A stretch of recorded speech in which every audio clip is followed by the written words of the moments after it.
travelling, flies down towards turn one. Look at Alexis Spargo, got that Aprilia lit up from the start. Alexis Spargo, third at the minute, you can be sure he's going. Petronas bikes that are away at the moment, pushing and shoving. Morbidelli is on fire. He's going for this. He's straight out front then. The kind of start we might have expected. Full tank so for the first time. They've done no testing here. There's hardly any time during the weekend to... And that Aprilia's not short on horsepower in a straight line. The Yamaha's going to have a struggle to keep with it.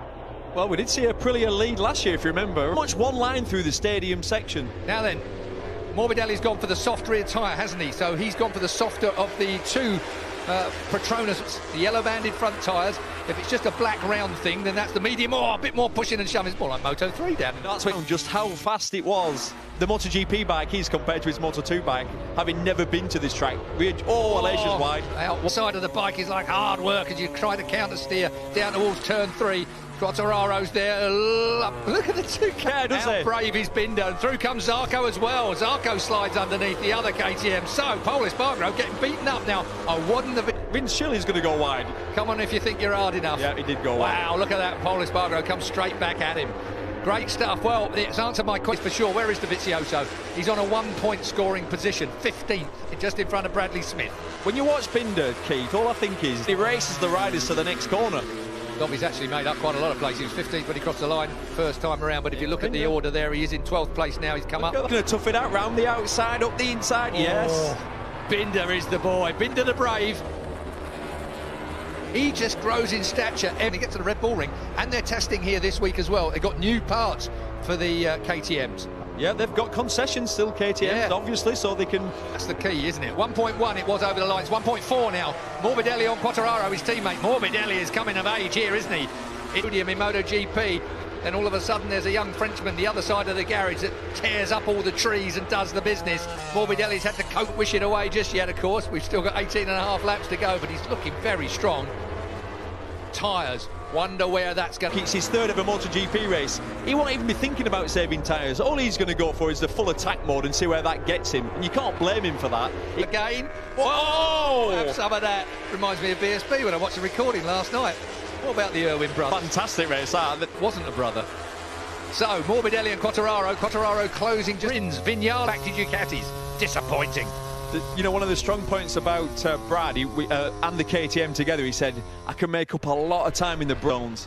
These guys have worked incredibly. They're ruthless in their thinking, and they are dynamic in the way that their brains on the MotoGP class, and it is paying dividends. Crutchlow alert. He's down in 18th place at the moment, behind 8 seconds behind the front man. What I can't understand, I've just glanced for the first time. Joan Mir in 13th. I mean, he's had an incredible. What's going on? Down to Schwantz we go. Tricky corner, bottom of the track. Franco Morbidelli, Espargaro, two different styles you couldn't get closer to. They are absolutely. One is a grit and hang on kind of a guy that's really adopted the mark. Riding style. Teammates from last year, these two. Obviously, Zarco and Pol. Tell you what, Zarco's doing much, but he put that qualifying lap in, but he's hanging on to 4th place. And looks a good 4th place at the moment. Pol Espargaro's doing it. And Oliveira, or is it Lecuona? Can't quite tell from that angle. No, I can't either. But down has gone with those two in the dirt. Look at this again. Side by side, Pol Espargaro, Joan Zarco. That's the back two of these two. The front two are Quartararo rubbing his handlebars. Confirmation at turn 13, the infamous turn 13 here. Actually, that was the first lap. Binder is pushing, as Morbidelli is towing. Oh, this is the crash. Yeah, wait for it, up underneath. Oh, this is going to be not good to watch. Wipes out me. More like Ruben Zaus. Yeah, that's very true. I tell you what, it's all about me. You've thrown some insults at me before, Keith, but that's about the best. Front Morbidelli, Fabio Quartararo closed him down to 0.9 at the line last time around. Still Zarco. Will Franco Morbidelli's rear slick hang on in there as Pol Espargaro gets the thing squirted up the inside? Tell you what, it's 13, then onto the front straight then. Pits are on the right. Morbidelli. Quartararo's closed him down in the second, third. Back from Morbidelli to Quartararo. The teammates, Petronas teammates. Through turns one in a minute at Quartararo, and that's what's going to mess up Quartararo's move. Pol Espargaro does Zarco. Does he keep it that way? Look, I know there's 16 laps to go, but you've got the two satellite Yamahas yet again at the front, and I'm looking all the way down in 8th place, Valentino Rossi, and 5.5 seconds behind this man leading. This is going to be down to tyres at the end of the day. 21 laps was the race. Autodrome in Brno. Beautiful racetrack.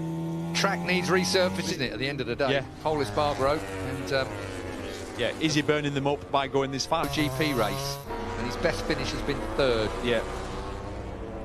That was back in the Tech 3 days on the Yamaha. Yep. Still to go. We're at turn 7 now. That's the long loop around the outside there, the penalty loop. If you make a misdemeanor that race directions say you've got to go what it was at the line last time round at that sector time. Broken. Morbidelli still leads by 1.4 now. So it's gone up under attack from Pole Espargaro, his teammate, any minute. The two factory KTMs are hunting down the independent team Patron, but run by an independent team. Razlan Razali and his crew are going to be very happy as their #1 rider at that point.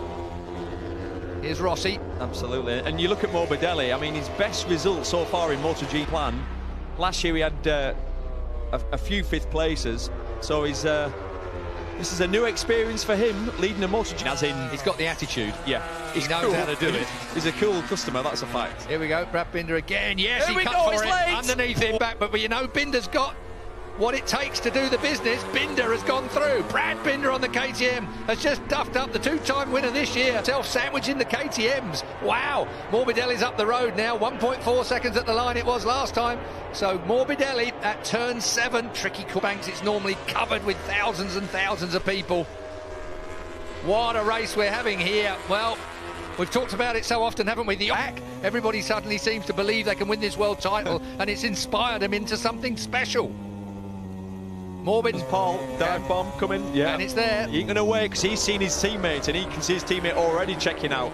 And look at already Binder's. Can't do anything about the M1 Yamaha up front. And here comes Zarco now as well. Zarco wants a bit of these fellow Frenchmen. Paul dreaded bump into 13. That's probably released a bit of brake pressure. And doesn't that mark the difference riders have come to? Riders' heads being so far down, and Paul's one of them. You can't see.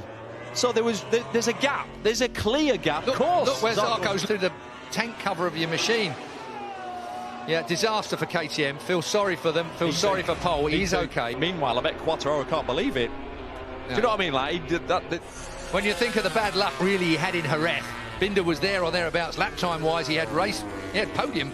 Obviously, the collision in the last race in turn 1 sent him to the back, and then he crashed, working his way back through.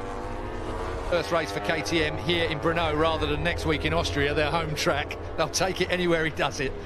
But board to make sure he's got it nice and neat. We come back to the start. 21 laps. 70.6 miles. Maverick just been dive bombed there by another. And this is the problem with Maverick. That's why he's now down in 9th. Quattararo. And really, that Aprilia is quick enough in the straight line to keep himself in front as well. Once he's made the move, it's really based in 4th. Someone's going to dive up the inside of you, so you've got to try and get up the inside of who's in 3rd place, the person in front of you. From TV at home, but for all of us, privileged to be watching MotoGP from Brno. This man, Brad. So true. It's so true. Well, look at it. You've got a guy who's leading, whose best ever MotoGP results 5th. In 2nd place, we've got Brad Binder, who's in his 3rd ever, let's say, the 3rd tier team, the Avintia team. Miguel Oliveira on the 88 on the Tech 3 KTM comes through. Battle for it. Nakagami goes past Vinales. Vinales, he's never going to win a world title in MotoGP. Terrible to say, and I stumble when I say it, and I don't usually do that when it comes to making criticisms, but really, this is not what the factory Yamaha, man. I agree with you. It's just not good enough. If he rode for this team, Ducati, they'd have fired him by now. Yeah. Domenicali would have been saying that he's not, and maybe they feel that he will mature into the business, but at the moment we're not seeing it from Maverick Vinales, that's for sure. And when you get the likes of Brad Binder, he is now taking it to Morbidelli. This is going to be a KTM win. It is. You're right. Win this. You are so right. Brad Binder did anything. However these top 3 finish, if someone says, oh yeah, I had ridiculous. Yeah. Honestly, ridiculous. And it told you the story. If I ride, there you go. He's taking it now. I'll tell you what, he's going to come out of there. Okay. Look at that! Go on, Ceko! Yeah! Over the white line, they make him do it again. It was close. It was close. But how would you know to go that fast? He's never done it. He's never practiced it. And with 7.5 laps to go, how on earth have they come with? I didn't think for a second it could have been exactly that. But it did say on the bottom of the screen that they're investigating it. The thing is, when I had the rider sort of who's crashed in the collision, we're all looking at this. Don't worry, you know. Brad Binder, Brad Binder, the 33. He's done 147 Grand Prix, but only 2 of them up to was he on this long lap. That's the best long lap I've ever seen. Look at that knee down. Look how dirty it is. Obviously it's dirty. No one's been out there. Right on the they're thinking. I think the dirt. If it finishes like this, Keith, it'll be the happiest podium in the history of MotoGP. Got to be. Pol Espargaro watches on to be the first to do it. And you've got to sort of feel for Pol. Think of the work, think of the miles he's been involved in this project from day. Quite happy that he's been the first. Yeah. We've seen it before. For all their advertisements. Yeah. Whatever they might say publicly, the fact is the man that they've been clearing off to another team at the end of the year. So, Binder. Smooth. Control, second place. Zarco still in motorbikes. They're all proper motorbikes, but really the Suzuki just looks stunning. The tyres are going to go down quite a lot, so... Well, we're on 159s they're doing now. Yeah, so they're doing 50 down 3 seconds. 3 seconds. We thought he was exaggerating. You did. I thought he was exaggerating, Keith. Mind Jack Miller, his mate. I mean, this is really a struggle, isn't it, for these guys? Miller's been way off it at Brno. And that's for sure. Quartararo. Oh, he's got Rins to deal with. Here comes Rins. We might have another collision here. Very close indeed. Rins just rolled. Deary me. Well, race direction. Get ready with your pencil. Sharpening it again. Ready to put somebody's name in the report book. Definitely. We'll get that on the monitor. Let's have a good look at it. It's where the eye line is that counts. So I think sometimes styling. They're right hanging off the side of the bike. Tell you what, Keith, Zarco's rear tyre has gone completely. Zarco's going to drop, I think. He chose the soft tyre again, didn't he? Morbidelli's on the soft tyre in second place. Zarco's on the... Rossi's on the medium, and Rossi's right there. Rossi for the podium. He's going to have these two, that's for sure. Rossi's right there, then. So the Suzuki, not this time, but he's got 4.5 laps to go. How interesting. I was just watching Zarco, then he can't tip in. When he's tipping in, Keith, it's just coming round on a closed. El Diablo is about to be done by the goat. As the 46 of Valentino Rossi homes in. Don't you? I do. Think of Mugello, think of here. Those kind of S's is where Valentino has practiced that slalom manoeuvre. So many. He's got some speed, so Oliveira's going to get the championship leader, let's not forget. Oliveira on the Tech 3 KTM. Championship leader. The last laps, Quartararo did a 2-minute lap, which is 3 seconds slower than what they should be doing. Such though, just on 13th place at the moment. We've crossed the line. Disappointed with this. Then powering his way out front as we go through turn 7 of the stadium onto turn 8. Look at the lead that Binder has. But he has absolutely made MotoGP his home in only his 3rd race on a MotoGP bike, and he'd never ridden one of these things round this. At the end of the year, end of last year, his first rides on it, and he was last at the test. Very first test.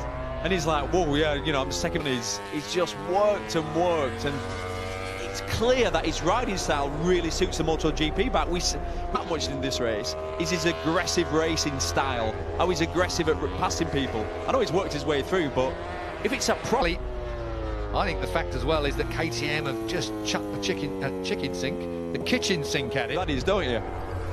The man who's not very good at opening doors. Yeah. Mr. Marquez will be sat at home thinking, I'll tell you, losing as many points as he thought. I don't even want to go there. Marc Marquez could, hasn't it? That almost looks flat. You imagine how much heat that's generating when it goes that flat and squidged. Pit Byron, sorry. It's a 2-wheel motorcycle. It is. They've won loads of things, haven't they? If you think about what they've achieved in off-road, yeah. In all the lower classes of road racing, but they've never won in more. How much they've spent on this project to get here. Well, I suppose they're fairly fortunate in being Austrian, and the fact is so at the end of the day, there's plenty of cash there. Because KTM is not a big factory. You can't kind of combine it with your Yamaha. but just the resources, the kind of people you need, the brains you need to bring a new motorcycle to this forum and make it fair. Lap and a half to go, and he's got a 3.8 second lead. Do you know what it is as well, though? It's an accumulation of what they wanted was, they wanted under contract to take them through the championships. They've had a team for quite a lot of years with Aki Ayo in Moto 3 and when he won the World Championship in Moto 3 on a KTM, and they want to keep hold of the riders. But I tell you what, now they've cleared tracks. All to play for in MotoGP. It's a weird year, 2020. This is only round 3.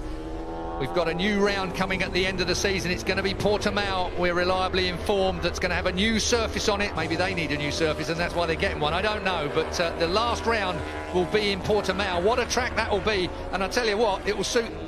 Can't wait to see a MotoGP bike round there, that is for sure. Another one for you, Keith. According to Gav, there has never... I was having to think of Cork Ballington, Greg Hansford. They both had 500cc rides, but you're right, I can't ever remember Cork Ballington or Greg Hansford. But if you knew... Last lap. But if you knew this man, right, if you knew Brad Binder like we do, what I'm saying now, he's as normal as the most normal animal. Julian took me to dinner with his parents at one time. They're a nice family all round, but they will be watching this, watching him for himself, the first ever MotoGP race. Binder is on his way.